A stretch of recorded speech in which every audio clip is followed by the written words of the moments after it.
Hello students, welcome to Paru's classes. कैसे हो आप सब लोग? चलिए स्टार्ट करते हैं अपने आज का क्लास का टॉपिक। तो अपनी पेन और नोटबुक लेके तैयार हो जाइए और देखिए कि आज हमको क्या क्या क्या चीज़ें सीखनी है। तो जो आज की क्लास का जो हमारा टॉपिक है बहुत इजी टॉपिक है और इन क्वेश्चंस को आप ध्यान से समझना, क्योंकि इन्हीं के ऊपर आपके कम से कम 1 मार्क्स के क्वेश्चंस में कई सारे क्वेश्चंस बन जाएंगे। तो बहुत इजी है, ज़्यादा टफ नहीं है, लेकिन बच्चे इसमें बहुत सारी गलती कर देते हैं। लेकिन ये फ्री के मार्क्स हैं, अगर मेरी मानिए तो फ्री के मार्क्स हैं। इसमें कुछ हमको ज़्यादा दिमाग लगाने की जरूरत नहीं है, बस जो कंसेप्ट है उसको ध्यान से समझना। तो फिर कैसे भी क्वेश्चंस आएंगे वो आप सब लोग आराम से कर लोगे।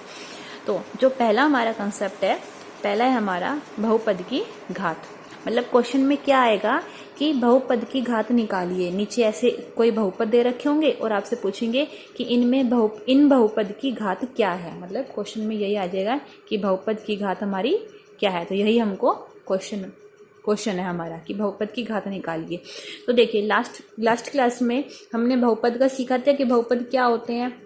अगर मान लो बहुपद में क्या बताया था कि अगर सारी पावर, अगर कोई आपके पास लिखा हुआ है बहुपद x की घात 3 माइनस में 4x प्लस में 1, तो अगर इन सब में घात जो है, पावर जो है, अगर पूर्ण संख्या है तो ये बहुपद होगा।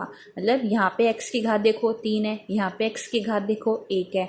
मतलब हर जगह x की जो घात है वो एक पूर्ण संख्या है, क्योंकि 3 भी पूर्ण संख्या है और जो 1 है वो भी पूर्ण संख्या है। तो इसलिए ये वाले जो लिखा है मैंने, ये पूरा एक नंबर जो है, टर्म है, हिस्सा है, ये पूरा का पूरा एक बहुपद माना जाएगा।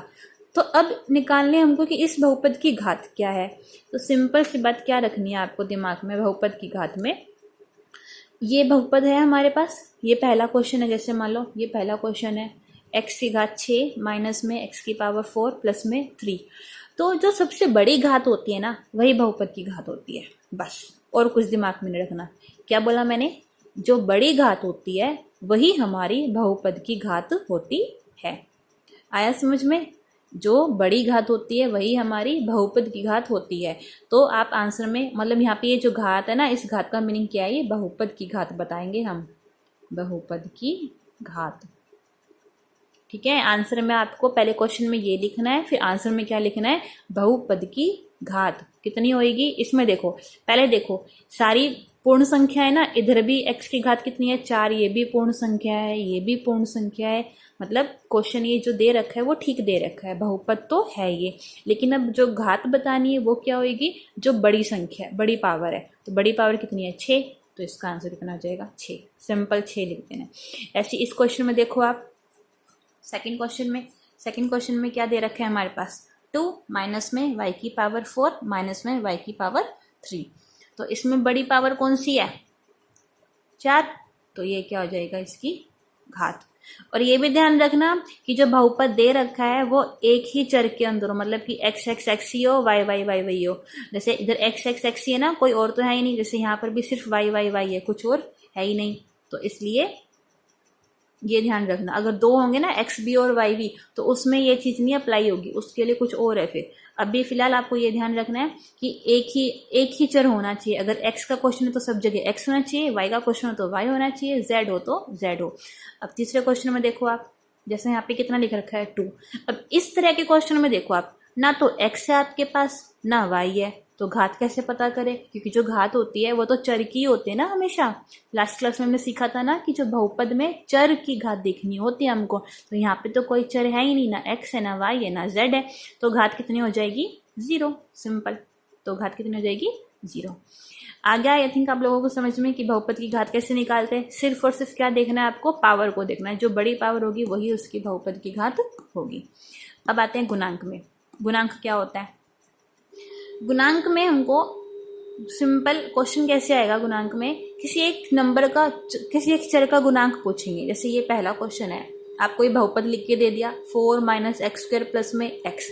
अब बोलेंगे कि एक्स स्क्वायर का गुणांक बताओ क्या होगा, मतलब कि एक्स स्क्वायर का गुणांक निकालो। तो कैसे निकालोगे? तो ये लिखा है एक्स स्क्वायर का गुणांक बराबर में। अब इसमें जो मैं लाइन बोल रही हूँ उसको ध्यान से सुनना। किसका गुणांक पूछा है? एक्स स्क्वायर का। तो इस नंबर को ध्यान से देखो, एक्स स्क्वायर का गुणांक पूछा है ना, तो इस बहुपद में देखो एक्स स्क्वायर कहाँ पर है? यहाँ पर है ना एक्स स्क्वायर। अब इस एक्स स्क्वायर से आगे देखो क्या लिखा हुआ है, जस्ट इसके आगे ना यहाँ ना यहाँ, आगे ना पीछे, सिर्फ इसके जस्ट आगे एक माइनस का निशान लगा हुआ है, सिर्फ माइनस का निशान है ना, तो यहाँ पर एक होगा ना, पर यहाँ पे एक तो होगा, तो एक्स स्क्वायर का जो गुणांक बनेगा वो ये बनेगा, निशान के साथ बताना है, -1। क्या बनेगा? -1। मतलब जिस नंबर का गुणांक पूछा जाए उस नंबर को बहुपद में देखो, ढूंढो कहाँ पर है, ठीक है, और फिर उसके आगे जो नंबर लिखा होता है वो हमारा क्या होता है? गुणांक होता है। अगर प्लस का निशान है तो प्लस के साथ लिखना है, माइनस का ना तो माइनस के साथ। जैसे यहाँ पे माइनस था तो हमने क्या लिखा? -1। अब ऐसे ही एक्स का गुणांक पूछा है अगले क्वेश्चन में, ये क्वेश्चन दे रखा है आपको और क्वेश्चन में क्या पूछा है? एक्स का गुणांक निकालो। तो अब इसमें एक्स ढूंढो कहाँ पर है, एक्स यहाँ पर है, तो एक्स के आगे क्या लिखा हुआ है? √2। तो एक्स का गुणांक कितना हो जाएगा? √2 सिर्फ। अब ऐसे इसमें देखो, इसमें भी एक्स का गुणांक पूछा हुआ है थर्ड क्वेश्चन में, तो एक्स के आगे नंबर कितना लिखा हुआ है? ये क्वेश्चन नंबर है, कभी आप ये भी लिख दो आंसर में, ये क्या है? क्वेश्चन नंबर, थर्ड क्वेश्चन है। अब क्वेश्चन तो हमारा सिर्फ ये है, तो इसमें देखो एक्स का गुणांक कितना लिखा हुआ है, एक्स के आगे क्या नंबर है? √5, तो एक्स का गुणांक क्या हो गया? √5। आई थिंक आपको समझ में आ गया होगा ये कैसे करने हैं हमको क्वेश्चन, ये इनके आंसर है, ठीक है। मतलब क्या करना है हमको? जिसका भी गुणांक पूछा जाए उस नंबर को बस हमको ढूंढना है कहाँ पर है, और उसके आगे जो नंबर लिखा हुआ है वही हमारा क्या हो जाएगा? गुणांक। विद साइन, साइन को ध्यान में रखना, ये नहीं कि माइनस है तो माइनस को छोड़ दो, माइनस प्लस दो जो भी दे रखा है वो लिखना है। अब प्लस तो लिखते ही नहीं है ना, तो इसलिए सिंपल √2 लिख दिया, लिखो या नहीं लिखो कुछ फर्क नहीं पड़ता प्लस के ऊपर। तो आगे आप लोगों को ये बात समझ में कि घात कैसे निकालते हैं और गुणांक कैसे निकालते हैं। अब अगला, ये तो बहुत बार बता चुकी हूँ मैं आपको, लास्ट क्लास में भी आपको मैंने समझाया था। एक पदी क्या होता है, द्विपदी क्या होता है और त्रिपदी क्या होता है। तो मैंने कुछ एग्जाम्पल लिखे हैं, आप ये देखना। एक पदी क्या होता है? वही बहुपद कोई दे रखा है, अगर मान लो ये एक बहुपद दे रखा है 5x, तो इसमें हिस्से देखो, इसको आराम से समझने के लिए आप इस शब्द को याद रखो, हिस्सा। हिस्सा मतलब पार्ट, कि जो एक बहुपद लिखा है उसको कितने हिस्सों में डिवाइड है, कितने पार्ट्स में डिवाइड है। तो पहला ये देखो, ये जो बहुपद है इसमें तो एक ही हिस्सा है ना, मतलब सिर्फ 5x से लिखा है, तो ये एक पद में जाएगा, क्योंकि एक ही पार्ट है, तो ये एक ही पद है, इसको हम पद बोलते हैं, तो एक ही पद है, तो ये एक पद में जाएगा। ये भी सिंपल एक ही नंबर है, तो ये भी एक पद में, ये भी सिंपल एक नंबर है, तो ये भी एक पद में। अब ऐसे द्विपद में देखो, ये बहुपद लिखा है, इसमें कितने हिस्से दे रखे हैं, कितने पद है? एक। अब आपको मैं इस क्लियर से लिख के बता देती हूँ। देखो, एक हिस्सा ये बना और दूसरा हिस्सा ये बना, तो दो पद हो गए ना, तो इसलिए द्विपद है। ऐसे इसमें एक हिस्सा ये बना और एक हिस्सा ये बना, द्विपद हो गए। ऐसे इसमें एक ये बना और एक ये बना, तो दो पद आए, तो इसलिए द्विपद। ऐसे इसमें देखो कितने 3 जा रहे हैं ना, 1 2 3, तो किसमें जाएगा? त्रिपद। 1 2 3, तो किसमें जाएगा? त्रिपद। आई बात समझ में? लेकिन इन सबसे पहले आपको पहले ये चेक करना है कि ये बहुपद है या नहीं है, ये मोस्ट इम्पोर्टेंट पॉइंट है। सबसे पहले आपको ये चेक करना है कि बहुपद है या नहीं है। अगर बहुपद होगा तो तभी ये सब चीजें निकालना, ठीक है। चलो अगला देखते हैं, रैखिक बहुपद अब क्या होता है। रैखिक बहुपद क्या होता है, द्विघाती बहुपद क्या होता है, त्रिघाती बहुपद क्या होता है। सबसे इजी, अभी हमने यहाँ पे घात निकालनी सीखी ना, बहुपद की घात कैसे निकलती है, यही चीज इसमें यूज होगी। देखो रैखिक बहुपद में क्या होता है, अगर बहुपद की घात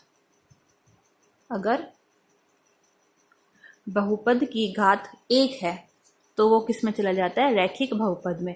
मतलब क्या हुआ, मान लो ये कोई क्वेश्चन आपको गिवन है और बोले कि बताओ ये रैखिक बहुपद है या नहीं है, तो आपको सिंपल क्या देखना है, इसकी घात चेक कर लो कि इस पूरे बहुपद की घात क्या होगी। और जैसे यहाँ पे क्या लिखा हुआ है 3x - 1, तो इसकी बहुपद की घात कितनी है? अभी ऊपर सिखाया, जो बड़ी पावर होती है वो देखनी है, तो इसमें x यही लिखा है और कहीं तो लिखा ही नहीं, तो इसमें x की घात कितनी है? कुछ नहीं लिखा, तो मतलब 1 होगी, है ना, 1 लिख सकते हैं ना हम, तो x की घात कितनी होगी? 1। तो इसका आंसर कितना है? 1। मतलब जो इसकी घात है, इसकी जो इस वाले बहुपद की जो घात है, लाइन सुनना मैं क्या बोल रही हूँ, इस बहुपद की घात, तो ये पूरी लाइन लिखना, बहुपद की घात 1 है ना, इसमें क्या है, बहुपद की घात 1 है, तो इसलिए ये रैखिक बहुपद है, क्योंकि घात 1 होती है तो रैखिक होता है। ये ध्यान रखना आप। ऐसे 2 माइनस वाई में देखो, यहाँ पे y तो है नहीं, यहाँ पे y है, तो इसकी घात कितनी होगी 1, तो इसलिए ये क्या है रैखिक बहुपद। आया आप लोगों को समझ में? बस ये ध्यान रखना है कि घात कितनी जा रही है बहुपद की, 1 जा रही है, 2 जा रही है, 3 जा रही है, 4 जा रही है, कितनी जा रही है, उसके हिसाब से फिर हम नाम देंगे। द्विघाती बहुपद क्या होते हैं? द्विघाती बहुपद, तो द्विघाती बहुपद में यही द्वि लिखा हुआ है ना, उससे याद में रखो कि घात कितनी होनी चाहिए 2।